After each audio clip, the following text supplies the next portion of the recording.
जरासंध और श्री कृष्ण का संवाद। जरासंध बोला, ब्राह्मणों, मुझे याद नहीं आता कि कब मैंने आप लोगों के साथ वैर किया है। बहुत सोचने पर भी मुझे आपके प्रति अपने द्वारा किया हुआ अपराध दिखाई नहीं देता। विप्रगण, जब मुझसे अपराध ही नहीं हुआ है तब फिर मुझ निरपराध को आप लोग शत्रु कैसे मान रहे हैं? ये बताइए, क्या यही साधु पुरुषों का बर्ताव है? किसी के धर्म और अर्थ में बाधा डालने से अवश्य मन को बड़ा संताप होता है।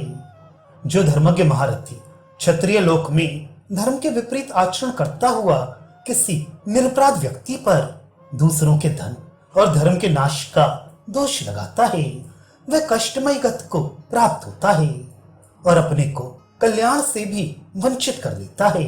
इसमें संशय नहीं है। सत्कर्म करने वाले क्षत्रियों के लिए तीनों लोकों में क्षत्रिय धर्म ही श्रेष्ठ है। धर्मज्ञ पुरुष क्षत्रिय के लिए अन्य धर्म की प्रशंसा नहीं करते। मैं अपने मन को वश में रखकर सदा स्वधर्म क्षत्रिय धर्म में स्थित रहता हूँ। प्रजाओं का भी कोई अपराध नहीं करता। ऐसी दशा में भी आप लोग प्रमाद से ही मुझे शत्रु या अपराधी बता रहे हैं। श्री कृष्ण ने कहा, महाबाहु, समूचे कुल में कोई एक ही पुरुष कुल का भार संभालता है। उस कुल के सभी लोगों की रक्षा आदि का कार्य संपन्न करता है। जो वैसे महापुरुष हैं, उन्हीं की आज्ञा से हम लोग आज तुम्हें दंड देने को उद्यत हुए हैं। राजन, तुमने भूलोक निवासी क्षत्रियों को कैद कर दिया है। ऐसे क्रूर अपराध का आयोजन करके भी तुम अपने को निरपराध कैसे मानते हो? नृपश्रेष्ठ, एक राजा दूसरे श्रेष्ठ राजाओं की हत्या कैसे कर सकता है? तुम राजाओं को कैद करके उन्हें रुद्र देवता की भेंट चढ़ाना चाहते हो। बृहद्रथ कुमार, तुम्हारे द्वारा किया हुआ ये पाप हम सब लोगों पर लागू होगा, क्योंकि हम धर्म की रक्षा करने में समर्थ और धर्म का पालन करने वाले हैं। किसी देवता की पूजा के लिए मनुष्यों का वध कभी नहीं देखा गया। फिर तुम कल्याणकारी देवता भगवान शिव की पूजा मनुष्यों की हिंसा द्वारा कैसे करना चाहते हो? जरासंध, तुम्हारी बुद्धि मारी गई है। तुम भी उसी वर्ण के हो जिस वर्ण के वे राजा लोग हैं। क्या तुम अपने ही वर्ण के लोगों को पशु नाम देकर उनकी हत्या करोगे? तुम्हारे जैसा क्रूर दूसरा कौन है? जिस अवस्था में जो जो कर्म करता है, वह उसी उसी अवस्था में उसके फल को प्राप्त करता है। तुम अपने ही जाति भाइयों के हत्यारे हो और हम लोग संकट में पड़े हुए दीन दुखियों की रक्षा करने वाले हैं। अतः सजातीय बंधुओं की वृद्धि के उद्देश्य से हम तुम्हारा वध करने के लिए यहाँ आए हैं। राजा, तुम जो ये मान बैठे हो कि इस जगत के क्षत्रियों में मेरे समान दूसरा कोई नहीं है, ये तुम्हारी बुद्धि का बहुत बड़ा भ्रम है। नरेश्वर, कौन ऐसा स्वाभिमानी क्षत्रिय होगा जो अपने अभिजन को जातीय बंधुओं की रक्षा परम धर्म है इस बात को जानते हुए भी युद्ध करके अनुपम एवं अच्छे स्वर्गलोक में जाना नहीं चाहेगा? नरश्रेष्ठ, स्वर्ग प्राप्ति का ही उद्देश्य रखकर रण यज्ञ की दीक्षा लेने वाले क्षत्रिय अपने अभीष्ट लोकों पर विजय पाते हैं। यह बात तुम्हें भली भांति जाननी चाहिए। वेदाध्ययन स्वर्ग प्राप्ति का कारण है। परोपकार रूप महान यश भी स्वर्ग का हेतु है। तपस्या को भी स्वर्ग लोक का साधन बताया गया है। परंतु क्षत्रिय के लिए इन तीनों की अपेक्षा युद्ध में मृत्यु का वरण करना ही स्वर्ग प्राप्ति का अमोघ साधन है। क्षत्रिय का ये युद्ध में मरण इंद्र का वैजयंतक नामक प्रासाद राजमहल है। ये सदा सभी गुणों से परिपूर्ण है। इस युद्ध के द्वारा शतक्रतु इंद्र असुरों को परास्त करके संपूर्ण जगत की रक्षा करते हैं। हमारे साथ जो तुम्हारा युद्ध होने वाला है, वह तुम्हारे लिए जैसा स्वर्गलोक की प्राप्ति का साधक हो सकता है, वैसा युद्ध और किसको सुलभ है?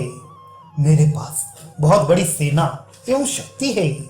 इस घमंड में आकर मगध देश की अगणित सेनाओं द्वारा तुम दूसरों का अपमान ना करो। राजन, प्रत्येक मनुष्य में बल एवं पराक्रम होता है। महाराज, किसी में तुम्हारे समान तेज है तो किसी में तुमसे अधिक भी है। भूपाल, जब तक तुम इस बात को नहीं जानते थे तभी तक तुम्हारा घमंड बढ़ रहा था। अब तुम्हारा यह अभिमान हम लोगों के लिए असह्य हो उठा है, इसलिए मैं तुम्हें यह सलाह देता हूं। मगधराज, तुम अपने समान वीरों के साथ अभिमान और घमंड करना छोड़ दो। इस घमंड को रखकर अपने पुत्र, मंत्री और सेना के साथ यमलोक में जाने की तैयारी ना करो। दंभोदभ, कार्तवीर अर्जुन, उत्तर तथा भद्रथ ये सभी नरेश अपने से बड़ों का अपमान करके अपनी सेना सहित नष्ट हो गए। तुमसे युद्ध की इच्छा रखने वाले हम लोग अवश्य ही ब्राह्मण नहीं हैं। मैं वसुदेव पुत्र ऋषिकेश हूं और ये दोनों पांडु पुत्र वीरवर भीमसेन और अर्जुन हैं। मैं इन दोनों के मामा का पुत्र और तुम्हारा प्रसिद्ध शत्रु श्री कृष्ण हूं। मुझे अच्छी तरह पहचान लो। मगध नरेश, हम तुम्हें युद्ध के लिए ललकारते हैं, तुम डटकर युद्ध करो। तुम या तो समस्त राजाओं को छोड़ दो अथवा यमलोक की राह लो। जरासंध ने कहा, श्री कृष्ण, मैं युद्ध में जीते बिना किन्हीं राजाओं को कैद करके यहाँ नहीं लाता हूं। यहाँ कौन ऐसा शत्रु राजा है जो दूसरों से अजय होने पर भी मेरे द्वारा जीत न लिया गया हो। श्री कृष्ण, क्षत्रिय के लिए तो ये धर्मानुकूल जीव का बताई गई है कि वह पराक्रम करके शत्रु को अपने वश में लाकर फिर उसके साथ मनमाना बर्ताव करे। श्री कृष्ण, मैं क्षत्रिय के व्रत को सदा याद रखता हुआ देवता को बलि देने के लिए उपहार के रूप में लाए हुए इन राजाओं को आज तुम्हारे भय से कैसे छोड़ सकता हूं। तुम्हारी सेना मेरी व्यूह रचना युक्त सेना के साथ लड़ ले, अथवा तुम में से कोई एक मुझ अकेले के साथ युद्ध करे, अथवा मैं अकेला ही तुम में से दो या तीनों के साथ बारी बारी से या एक ही साथ युद्ध कर सकता हूं। वैशंपायन जी कहती, जन्मेजय, ऐसा कहकर भयानक कर्म करने वाले उन तीनों वीरों के साथ युद्ध की इच्छा रखकर राजा जरासंध ने अपने पुत्र सहदेव के राज्याभिषेक की आज्ञा दे दी। भरतश्रेष्ठ, तदनंतर मगध नरेश ने वह युद्ध उपस्थित होने पर अपने सेनापति कौशिक और चित्रसेन का स्मरण किया जो उस समय जीवित नहीं थे। राजन, ये वही थे जिनके नाम पहले तुमसे हंस और डिंबक बताए हैं। मनुष्य लोक के सभी पुरुष उनके प्रति बड़े आदर का भाव रखते थे।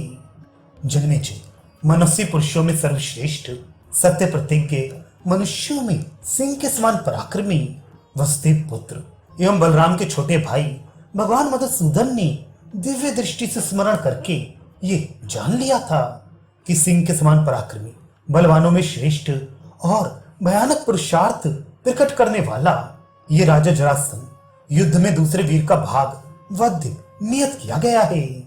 यदुवंशियों में से किसी के हाथ से उसकी मृत्यु नहीं हो सकती। अतः ब्रह्मा जी के आदेश की रक्षा करने के लिए उन्होंने स्वयं उसे मारने की इच्छा नहीं की।